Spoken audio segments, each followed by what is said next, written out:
Last time on Dragon Ball Raido, Goku comes down with a strange illness that there is no cure for and the Dragon Balls cannot help.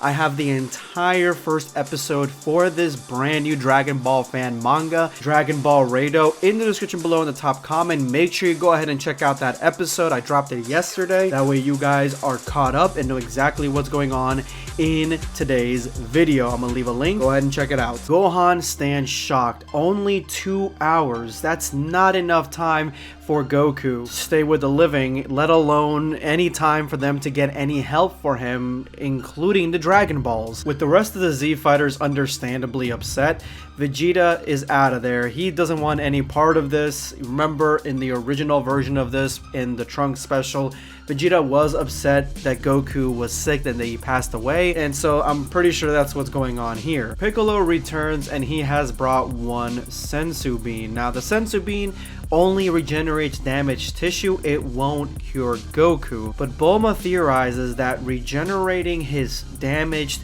infected cells could prolong his life until tonight, giving the Z Fighters a few precious hours to find the Dragon Balls in order to wish away the illness. But the Z Fighters are arguing amongst themselves because even Tien doesn't believe that only a few hours is enough time for them to go and find every single Dragon Ball. I think that this is a feat for new Dragon Ball Super. I think with the speeds and everything, I think they could find the Dragon Balls very easily. The old DBZ Dragon Ball really honestly would be at a disadvantage, a heavy disadvantage at that. Chi-Chi slams the door and yells at all of them to shut up. She's furious that Goku is in excruciating pain and all they want to do is prolong that pain and try to find a cure, but not having a actual decisive plan to do that. There's no point in keeping him in this pain if they can't cure him at all. And Chi-Chi has had it up to here with the Senzu Beans, and she grabs the one and throws it on the ground,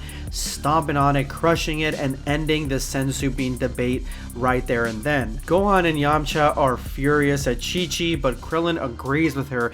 They don't want Goku to suffer like that, and they may have to just accept the fact that Goku is going to die. And as they all come to that foreboding conclusion, the house is interrupted by Mr. Popo. A few of them recognize Mr. Popo, but a few of them don't. This is early Dragon Ball Z, so they don't have much experience with Mr. Popo or Kami's Lookout. At least the majority of the Z Fighters don't. And Popo asks them to follow him to Kami's Lookout, as Roshi remarks that this is an unexpected opportunity. Excited as to what the news could be that's coming from Kami's Lookout, all of them start cheering in glee and head over to Kami's Lookout, following Popo in the process. The Z Fighters arrive on Kami's Lookout and you can tell that they have either never been there or it's been quite a while since they've been there. This is the beginning of Dragon Ball Z, so it's definitely different than Dragon Ball Z toward the end of Dragon Ball Super, where they're literally constantly at Kami's Lookout, and this in this manga feels like a much more sacred place.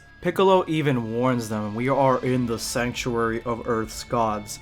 Behave well." And Kami comes out greeting his new arrivals. He tells them that he made them come here because there is a way for them to save Goku. With everyone being excited about this news, Kami explains that this solution is Mr. Popo's idea.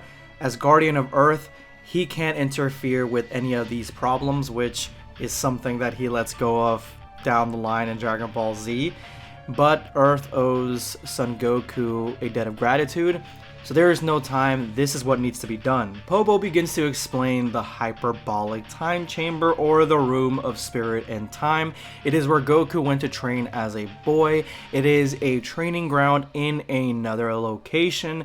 He says its size seems infinite, living conditions are extremely tough, and each day outside the room equals 1 year inside.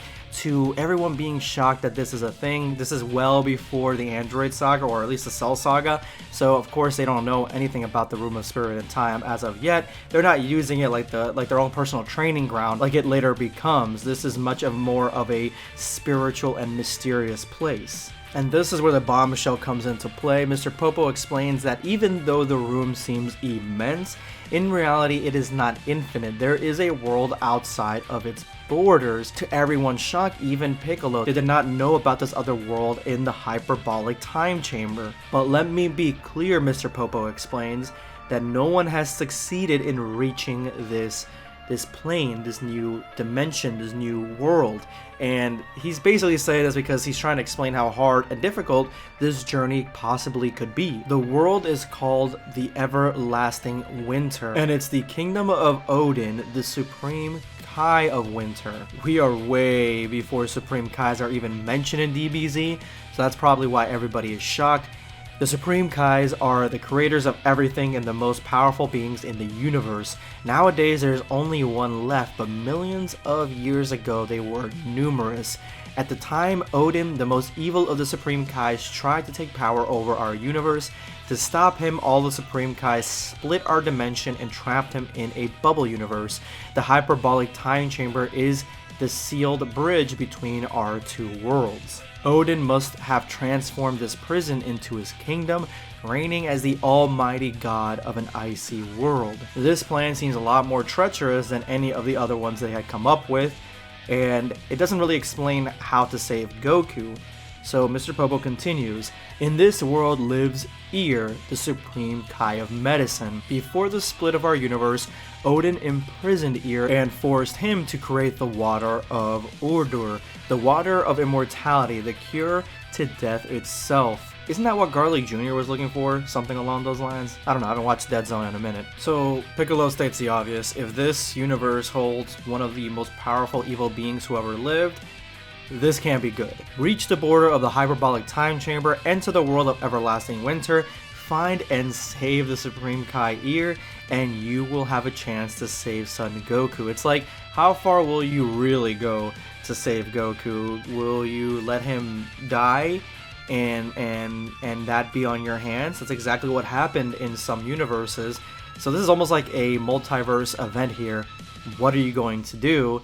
Honestly, I feel like trying to find Namek and using those Dragon Balls to bring Goku back probably might be a lot easier than this, saving a Supreme Kai of Time, facing off against an evil being, going to a land no one's reached. It seems really, really dangerous. But Mr. Popo wants to make everything crystal clear before they make their decision. 1 minute here equals 6 hours on the other side. So if you leave in 1 hour, you will have about 15 days to find Ear and save Son Goku. The hyperbolic time chamber is the only connection between the two worlds. It will be your only entry and exit point in the whole universe. The two worlds have been separated millions of years ago. Nobody knows what you will find on the other side. It makes you think, because didn't Gotenks destroy the entrance of the hyperbolic time chamber, trapping Buu inside? I guess that's just a tried and true plan of trapping evil spirits inside things that you can't defeat. Accept the most biting cold you can imagine, and an evil being with unrivaled powers in our universe. The world of everlasting winter is out of reach of Shenron's power or any gods in our universe.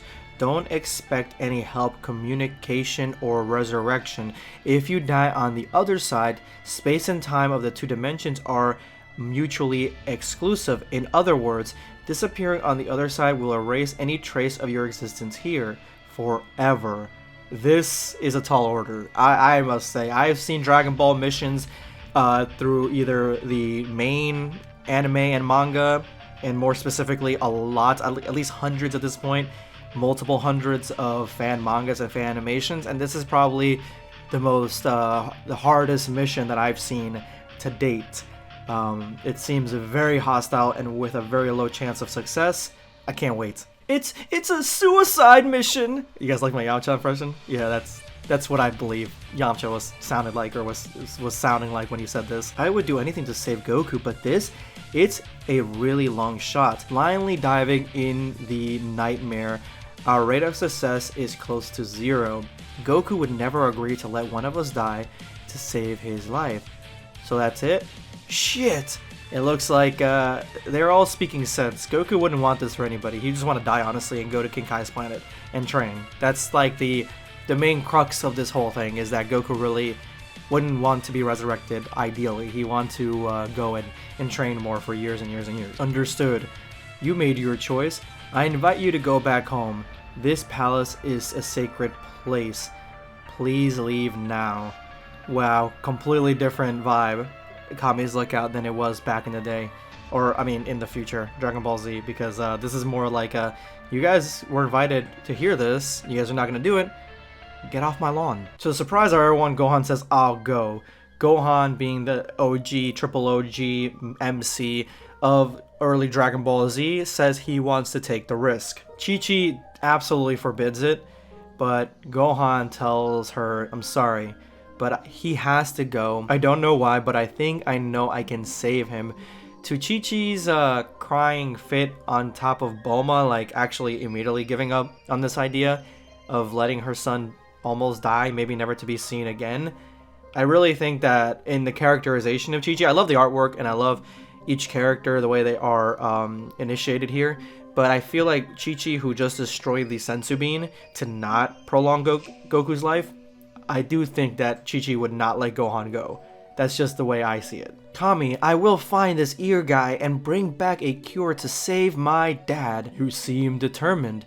Alright, gather your friends, Mr. Popo. We'll take you to the hyperbolic time chamber in 1 hour. Good luck, son of Son and Goku. So Gohan's going on his own? Why doesn't anybody else go? He's a bunch of, if he goes on his own, these guys are a bunch of pussies, man. They could have absolutely have gone. This is crazy. If Gohan goes on his own, he's not even close to being able to. Okay. If he goes on his own and comes back like all like awesome and buff and like with like a sword or something and a scar across his eye and looking all badass and much more powerful, that would be a really cool continuation to this story, to have a buffed up Gohan go into the Android Saga. That'd be really interesting to see. Let's see what happens in the next chapter. This is all I have for you guys today. Let me know in the comments below what you guys think. This is going to be Blackscape signing off.